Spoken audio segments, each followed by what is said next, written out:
Bonjour, j'espère que vous allez bien car aujourd'hui je vous propose une petite production écrite au niveau A2 et bien évidemment vous pouvez l'adapter selon votre niveau. Avant de commencer, je vous invite à vous abonner, à liker cette vidéo et à la partager avec vos amis qui souhaitent également apprendre le français. Bien, commençons par la consigne. Vous cherchez un travail. Écrivez un message à un ou une amie pour expliquer votre situation. Dites dans quel domaine vous cherchez, ce que vous savez faire et ce que vous espérez. Écrivez entre 60 et 80 mots. Donc ici, on sait déjà la sorte de texte que nous sommes en train d'écrire. Il faut écrire un texte, un message à un ami. Là, vous pouvez choisir de présenter cet ami ou pas, ce n'est pas obligatoire, mais si j'écris un ami, je sais par exemple que je peux le tutoyer. Ensuite, il faut dire dans quel domaine vous cherchez, c'est-à-dire votre domaine dans lequel vous travaillez et ce que vous savez faire. Ça, c'est important pour savoir quelles sont vos compétences. Ensuite, ce que vous espérez de ce travail. D'accord? Eh bien, n'oubliez pas qu'il faut écrire entre 60 et 80 mots. Vous devez avoir au minimum 60 mots et au maximum 80 mots. Faites attention à ça. Pour commencer, si j'écris à un ami, je vais les saluer. Je peux commencer par bonjour, salut. Ça dépend de la façon comme vous saluez cet ami. Donc ici, je commence par exemple, salut. Et je peux écrire par exemple, salut mon frère, salut mon ami, ou alors le prénom directement ou tout simplement salut. Il n'y a pas de souci. C'est à vous de décider la façon, celle que vous utilisez le plus, surtout que vous vous sentez confortable avec cette formule choisie. Donc si je peux dire par exemple, salut Nicolas. Donc Nicolas, c'est mon ami à qui j'écris. Donc salut Nicolas. Pour commencer, je peux dire, j'espère que tu vas, n'oubliez pas, tu vas avec S, tu vas bien. Ensuite, je commence mon texte, ok? Je voulais te dire, c'est la raison par laquelle je l'écris, donc, je voulais te dire que, et là, je peux dire par exemple que je suis actuellement, donc ici j'utilise un adverbe pour renforcer cette idée, le moment présent, donc je suis actuellement à la recherche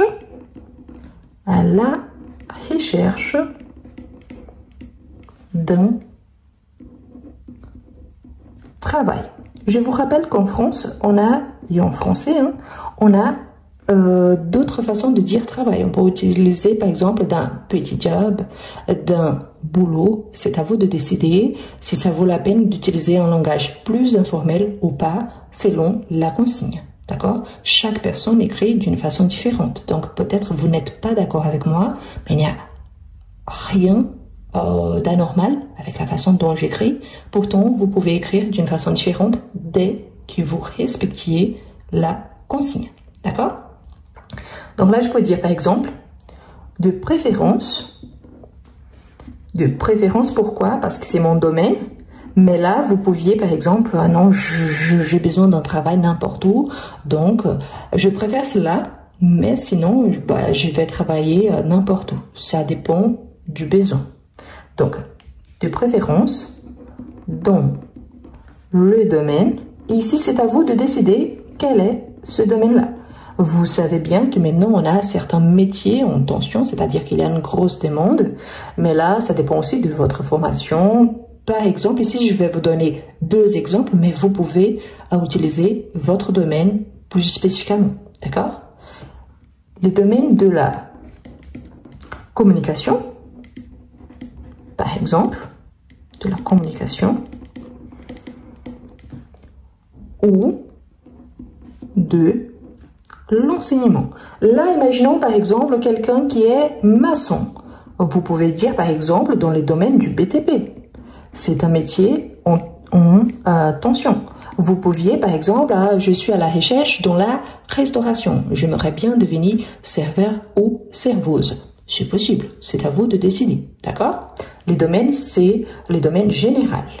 Et là, il faut dire aussi, dites quel domaine, d'accord? Ici, je suis en train d'expliquer ma situation, quel est le domaine que je cherche, ok? C'est que vous savez faire. Donc, on va dire ça. Donc, je peux dire, j'ai de l'expérience. Ici, j'utilise le partitif parce que je ne dis pas la quantité d'expérience que j'ai. Donc, j'ai de l'expérience par rapport à ce que j'ai donné comme communication et l'enseignement. Ce sont mes domaines. Donc, je dis, j'ai de l'expérience en rédaction. Ça, c'est super important quand on travaille en communication ou dans l'enseignement. Je pourrais dire encore d'autres. Par exemple, en animation des groupes. Je pourrais remplacer ici groupe par classe. En tant que prof, on travaille avec des classes, mais groupe d'élèves, c'est possible également. Si on travaille dans la communication, on peut travailler avec des entreprises différentes. Donc là, vous pouvez ajouter cette petite touche de créativité par rapport à votre domaine. C'est à vous de ajouter les caractéristiques. Et également, en gestion de projet. Ok? En gestion des projets. J'ai déjà donné ce que vous savez faire. Maintenant, ce que vous espérez, c'est-à-dire quelles sont vos attentes par rapport à ce poste. Je peux dire ici, j'utilise le conditionnel, ça c'est important parce que c'est si possible. Donc, j'aimerais trouver un poste. Ici, les postes de travail. C'est pour ça qu'on utilise un poste. Je vous rappelle que poste, on a aussi au féminin la poste, par exemple, où on envoie des lettres. Donc ici, on utilise le masculin. Un poste où je pourrais, ici également les conditionnels, car ça dépend si je trouve cet emploi-là, où je pourrais utiliser quoi? Donc, utiliser mes compétences, c'est-à-dire ce que je connais déjà, mon savoir-faire, mes compétences, c'est ça, le savoir-faire. Et surtout, normalement, quand on commence à travailler et continuer à apprendre. C'est-à-dire qu'au départ, ok, on commence peut-être en tant que stagiaire, mais ensuite, on veut vraiment monter les échelons et réussir un travail un petit peu plus important, avec un petit peu plus de responsabilité et également un salaire encore mieux. Donc là, et continuer à apprendre. Et là, comme n'oubliez surtout pas, j'écris à un ami, donc je peux ajouter si tu entends, du verbe entendre, si tu entends parler quelque chose par rapport à quoi? Par rapport à un poste avec ces caractéristiques que je viens de vous donner, d'accord? Donc ici, je peux ajouter n'hésite pas. N'hésite pas. Ici, j'ai l'impératif négatif, donc n'hésite pas à me le dire, c'est-à-dire à me tenir au courant, à m'informer, à me l'informer, c'est quoi? C'est-à-dire le ici, c'est par rapport à ces informations, d'accord? Donc, il y a ici, c'est un pronom complément d'objet direct, à me le dire. Donc ici, je peux dire, c'est mon ami, à bientôt. Et je vous rappelle que quand il s'agit d'un texte, je n'ai pas besoin de signer s'il s'agit d'une évaluation officielle. Donc, on ne signe pas, sauf si nécessaire, et c'est décrit dans la consigne. Sinon, il ne faut pas. Dans la vraie vie, ça dépend. Vous pouvez ajouter votre prénom, un petit surnom, ou alors s'il s'agit d'un mail, on ajoute bien cordialement je vous embrasse, plus votre prénom et votre nom de famille. Là, c'est un choix selon les modèles choisis. Mais ici, c'est un message simple. Normalement, si vous avez les numéros de votre ami, si vous êtes bien enregistré dans la liste des contacts, donc il n'y a pas besoin, il va reconnaître votre numéro, il a votre prénom déjà écrit, donc il va les savoir. D'accord? Donc, ici, on a répondu également à cette question. Je vous relis le texte. Donc, salut Nicolas, j'espère que tu vas bien. Je voulais te dire que je suis actuellement à la recherche d'un travail, de préférence dans les domaines de la communication ou de l'enseignement. J'ai de l'expérience en rédaction, en animation des groupes et en gestion de projets. J'aimerais trouver un poste où je pourrais utiliser mes compétences et continuer à apprendre. Si tu entends parler quelque chose, n'hésite pas à me le dire. À bientôt. Et là, comme je vous ai dit, je n'ai pas besoin de signer, sinon j'ajoute Rose ou Madame Rose Gomez. Ça dépend vraiment du contexte. Je vous rappelle également qu'il fallait écrire entre 60 et 80 mots. Comment est-ce qu'on compte les mots? Eh bien, un mot, tout ce qu'il y a entre deux espaces en blanc. Et attention pour ne pas mélanger les classes grammaticales avec ce qui nous est demandé. Pourquoi? Vous voyez ici, on a j'espère. On a les pronoms, je, c'est un pronom personnel. Et on a espère que c'est un verbe.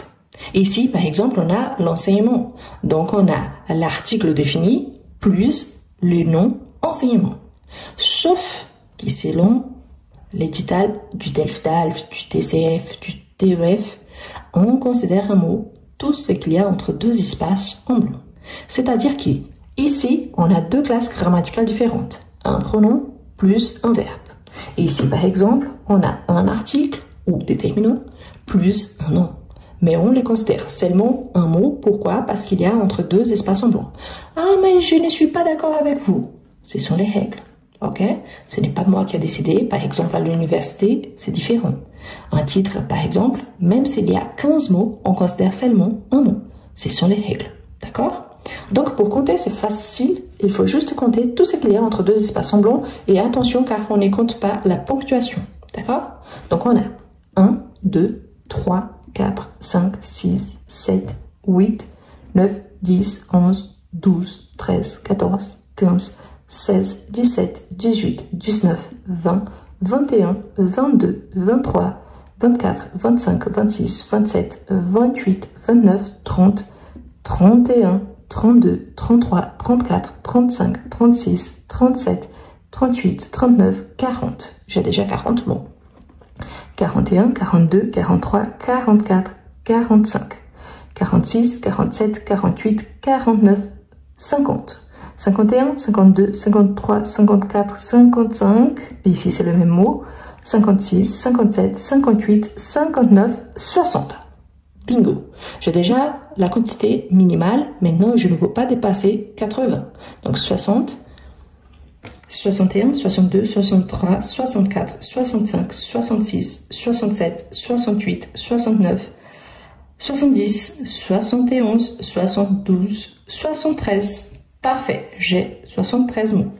Si, par hasard, j'ai sauté un mot, il n'y a pas de souci, je n'ai pas dépassé les 80 mots.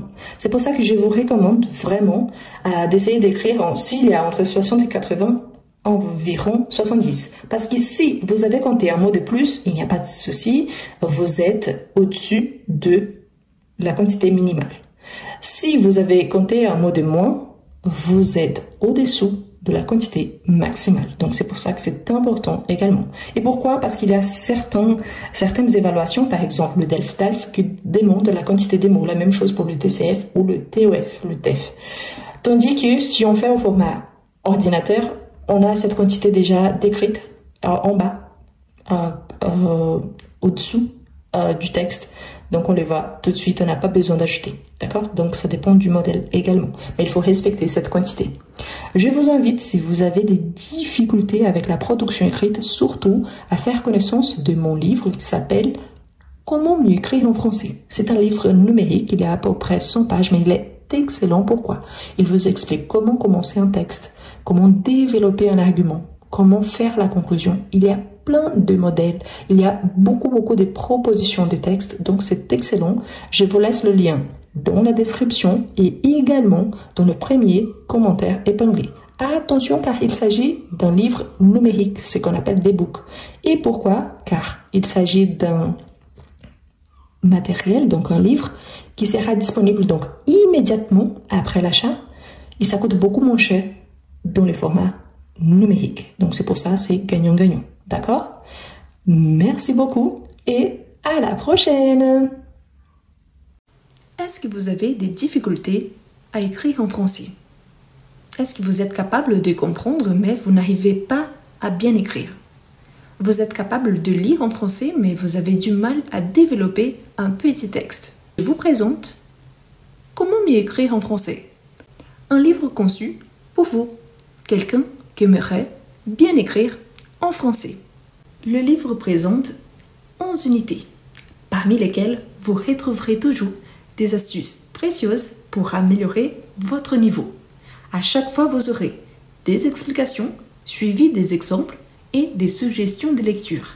Et en plus, à chaque fois, il y a un exercice au niveau débutant, en fait plusieurs exercices, suivis des exercices au niveau intermédiaire.